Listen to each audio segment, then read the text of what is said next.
All right, today I am going to be building an inflation system / deflation system for not 1, 2, or 3, but 4 tires at the same time. Now, the reason I'm building this is because, honestly, I've seen them in use. I've seen the tire inflator deflators in use for all 4 tires, and I thought they were the coolest thing ever.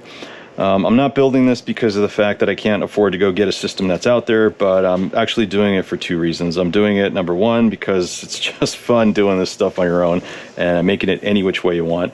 And the second reason is because, well, I'm tired of using stuff like this. I love ARB gear, but I mean, this thing was, you know, 3 to 5 minutes per tire just airing down at the trailheads, and I was just kind of getting tired of that. So I needed something quicker, and once I started seeing these things on the internet, I was like, you know what, that'd be awesome. I should buy one of those. And once I realized just how simple they are to build, I figured, hell, let's just build one and see how we can customize it. So I'm gonna make one that is totally customized. The only components that we're gonna be needing, besides, you know, a couple of wrenches, is you know, obviously some Teflon tape and a PVC pipe cutter, just to ensure that I get a nice clean straight cut when I start tearing into this hose. For this project, we're going to use 1 Flexzilla 1/4" 50-foot air hose, 10 Flexzilla 1/4" reusable fittings, 10 1/4" female hose fittings, 6 1/4" male quick release couplers, 4 1/4" locking air chucks, 2 1/4" female T-fittings, 1 1/4" 3-way manifold with 3 included quick release couplers, 1 1/4" male to male connector, 1 1/4" control valve, and finally 1 1/4" digital PSI gauge.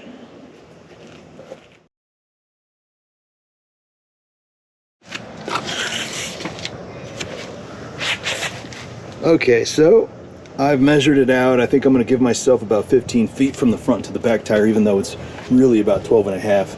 I want to give myself at least 2 to 3 feet to each valve stem from there. So that's what I'm going to cut for the first segment. The second smaller piece that's going to tee off to this tire, probably going to be about 2-3 feet. And whatever remains, we'll essentially wrap around to the front of the truck here.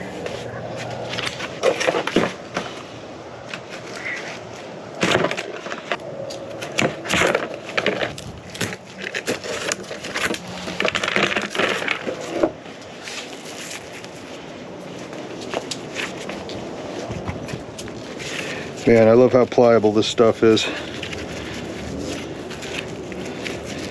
This hose is awesome. I definitely recommend Flexzilla as an air hose, because can't tell you how much easier this makes life. Instead of having to unwind a stiffer grade of rubber, this stuff's awesome. Okay, I got this end down. Go ahead and run it all the way. There you are. Okay, 15 feet. All right, so it's really pliable, so don't stretch it, just make sure it just sits, and just mark where you're gonna cut. Okay, right about there. Boom, nice clean cut, perfect. Now I'm gonna get a nice 3-foot section here.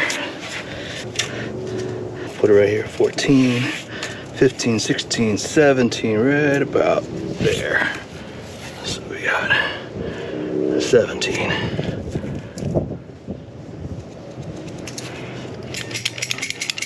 Same thing, right about there. Nice clean cut, perfect. I'm gonna repeat it again so that I can get the other side And then whatever's left is what's left.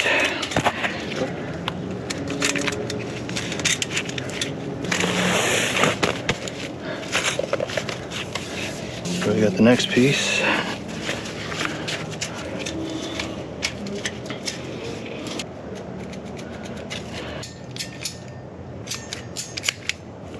Another clean cut. 13, 14, 15, 16. Oh, right there, 16. Awesome. This is what we have left. And this is what we're going to connect both sides with. It's actually perfect. So we're going to go ahead and keep that on the side. It's been so damn hot every day, making it hard to do stuff outside. This triple digit heat's just a bit exhausting. So just bring these guys in. All right, now I'm just kind of finishing off the last of these. I've just been doing some prepping with this Teflon to make sure I don't get any leaks.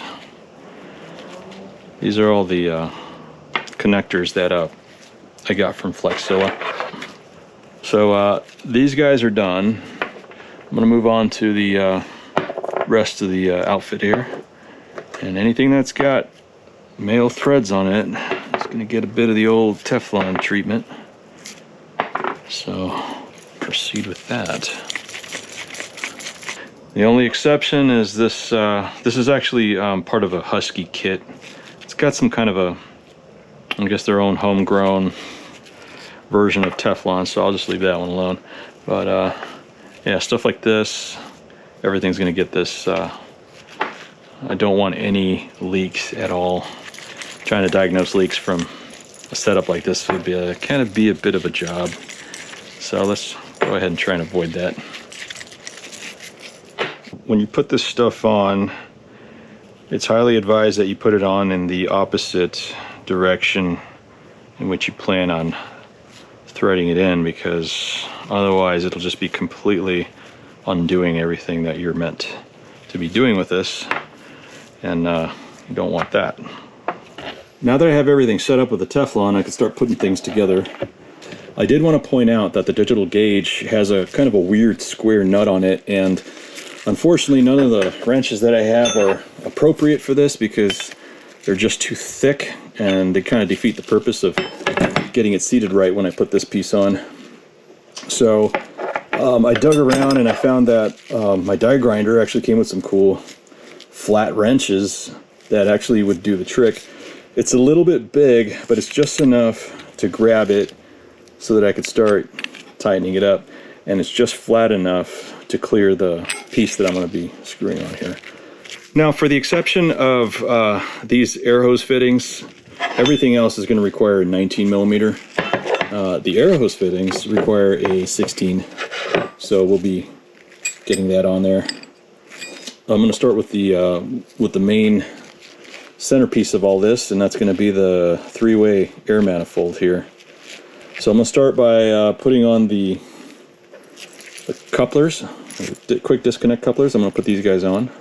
So I'm going to go ahead and get them like just started here. Okay.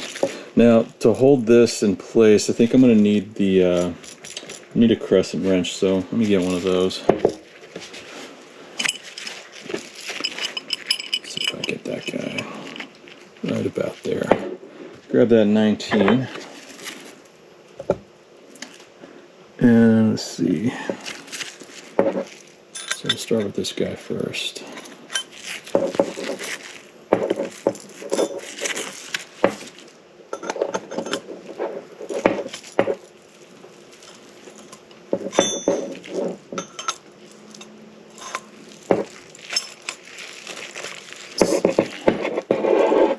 It's kind of tight, but let's see.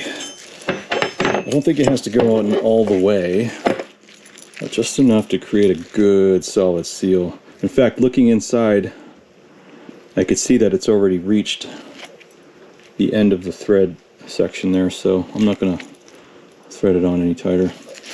Alright, move on to the other side. Let's get this guy. Let's try that again.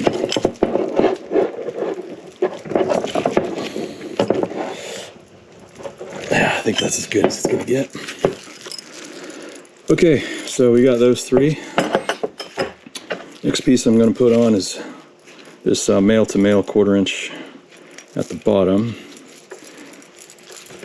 So, alright, so this one takes a 14. I'm going to go ahead and put this guy in here. Well, that's easy. Okay, that ought to do it. Okay, now I'm going to put this guy on.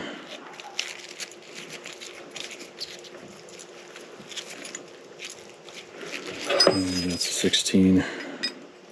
Yep. Okay, so.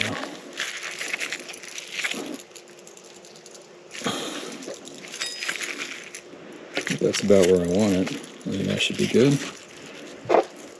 And then put this hose fitting at the bottom.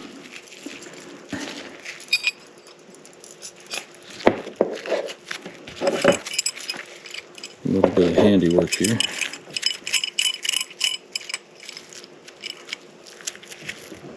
Okay.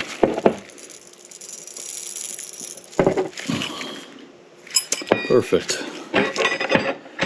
Woo! All right. So we have the main piece here. I'm going to go ahead and outfit this guy with one of these hose fittings, and that way I can get it mounted to the top. There. Okay, put that there. And I'm going to take this guy, 17. Just do the best I can. Whoop.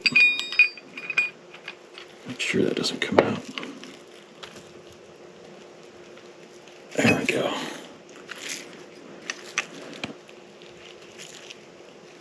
Okay. I think that's good. So now what we get is that. That's our completed centerpiece now with the gauge. And yeah, so far everything feels pretty solid. So I'm going to start working on the driver's side and the passenger side, and then I'll get the hoses all hooked up. But for now, let's put this down. And I'm going to grab one of these T's, and these are going to host these guys here. So we put one on each end. Get them on there. There we go. That's one. There's the other T.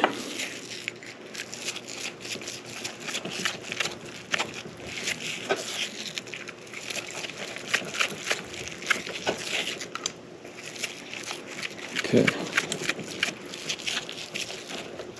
There it is. Okay, so now I'm going to tighten these. Just grab this. Grab that 19.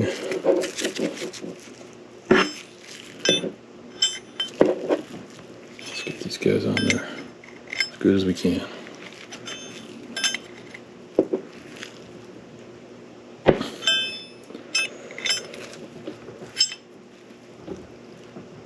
Okay, I'm going to start outfitting the smaller hose sections with these pieces here. Soapy water is a good idea to have. I got some of this so I can get these ends seated in there better. But the first thing you'll want to do with these guys is just kind of run this in through this anti-kink support till it's on the other side. Spray a little bit of water on that, soapy water, maybe a little bit on that too, just so it kind of gets in there without too much trouble.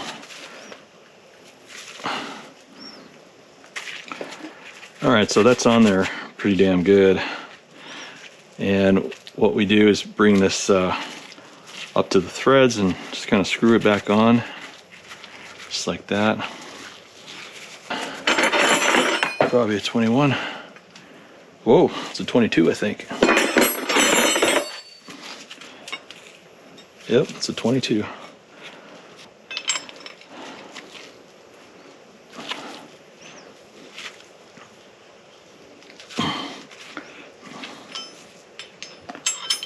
Make sure we don't get any leaks at all.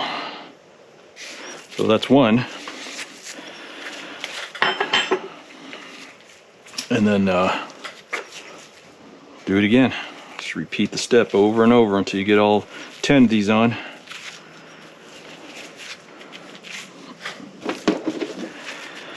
Okay, there's our 2 hoses. These will be our connectors for the front tires.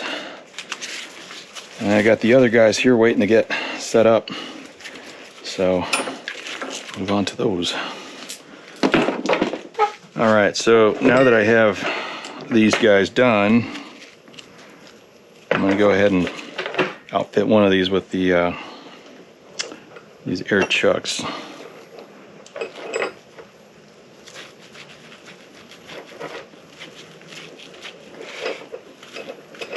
Okay.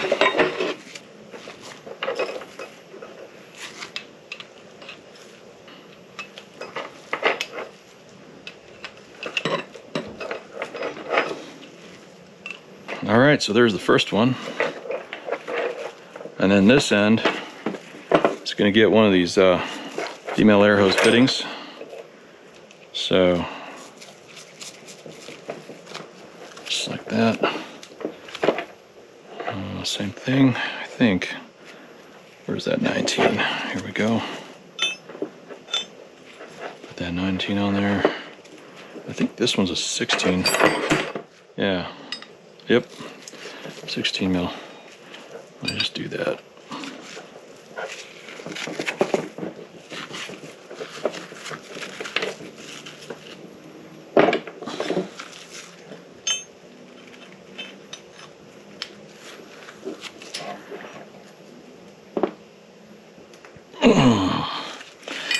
That's good and tight.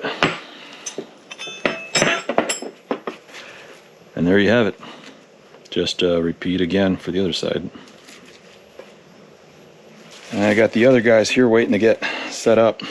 These guys are pretty much ready to get tightened now. I put the air chucks on this end. These 1/4-inch air fittings are here, so I just got to tighten all this stuff, and the longer hoses should be ready to go.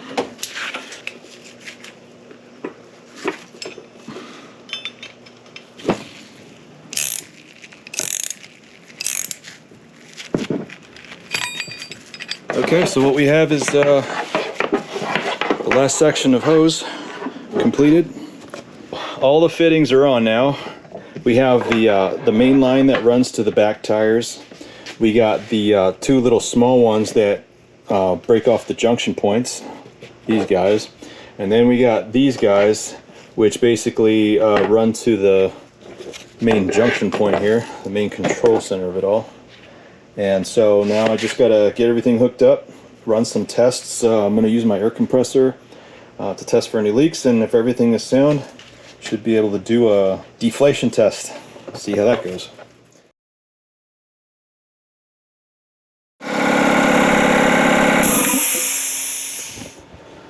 Okay, so now the test for leaks. That is a leak. Let's find out what it's at.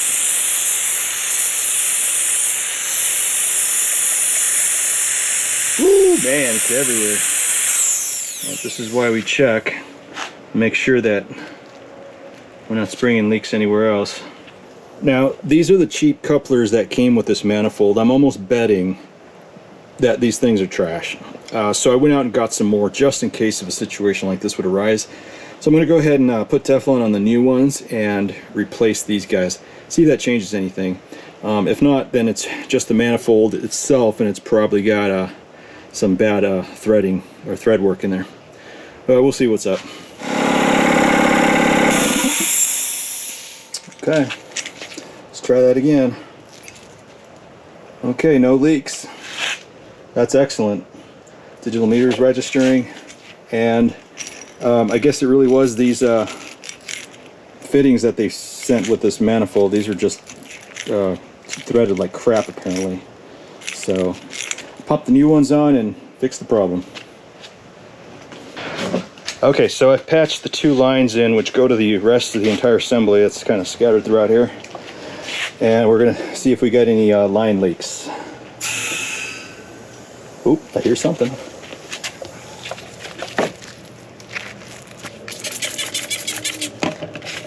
Okay, we found it right there. I think this one just needs to be tightened a little bit more, that's all. So we'll go ahead and fix that. In the meantime, let me check the other junction. I don't hear any hissing. Seems pretty solid. Yeah, so I think we're good on that. Let's get this guy set up.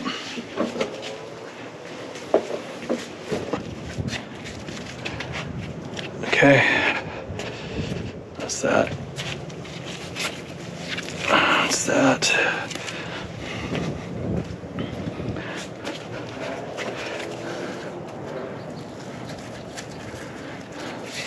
Okay, centered.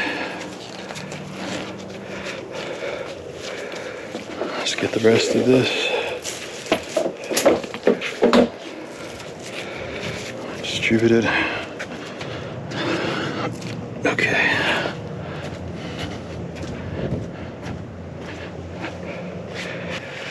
Valve is currently shut off.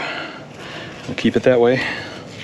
Make sure you leave that off, or don't leave it open. You start plugging in the air chucks, just start deflating ahead of time. There we go. 1.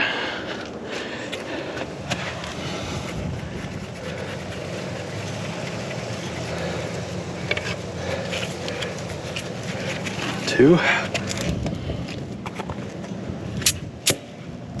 There we go, lock it in place.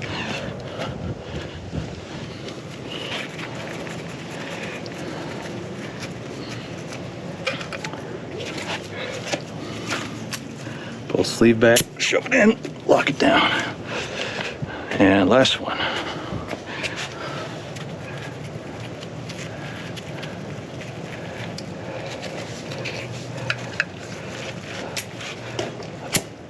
There we go. Now, if I turn on the pressure gauge, it should give me a reading.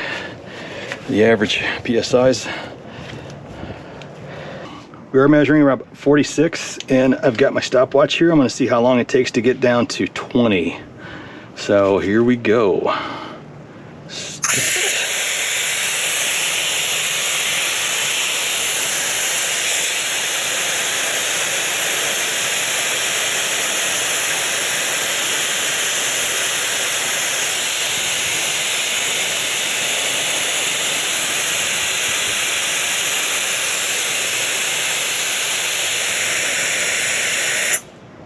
There it is, 20.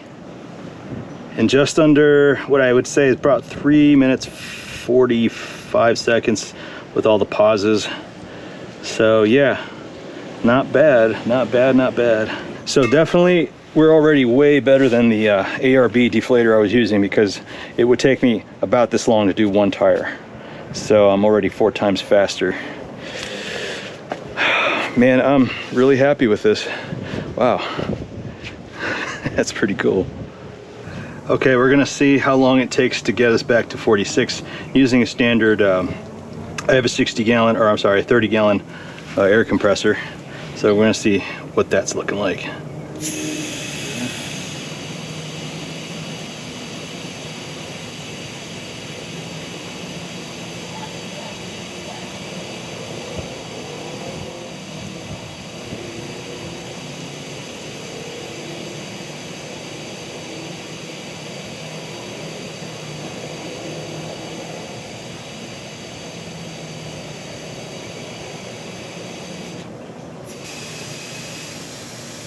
Yep, it works for me.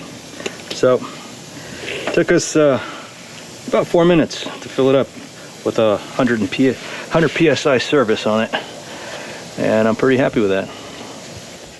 And there it is, the entire inflation deflation kit stuffed into a small lunch bag, and for a grand total of just under 200 bucks.